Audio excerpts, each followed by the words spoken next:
اے خدا، تو نے ہمیں رد کیا، تو نے ہمیں شکستہ حال کر دیا، تو ناراض رہا ہے، ہمیں پھر بحال کر۔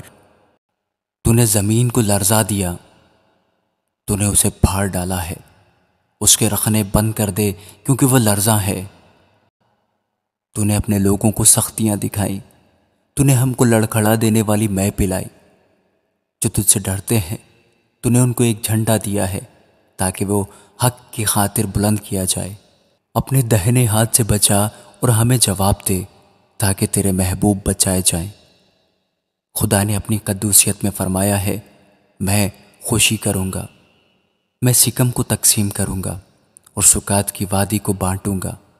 جلعاد میرا ہے، منسی بھی میرا ہے، افرائیم میرے سر کا خود ہے، یہودا میرا عصا ہے، مواب میری چل پچی ہے، ادوم پر میں جوتا پھینکوں گا۔ اے فلسطین، میرے سبب سے للکار، مجھے اس محکم شہر میں کون پہنچائے گا؟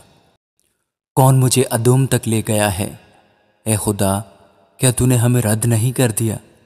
اے خدا، تو ہمارے لشکروں کے ساتھ نہیں جاتا؟ مخالف کے مقابلہ میں ہماری کمک کر، کیونکہ انسانی مدد عبث ہے۔ خدا کی مدد سے ہم بہادری کریں گے، کیونکہ وہی ہمارے مخالفوں کو پامال کرے گا۔ آمین۔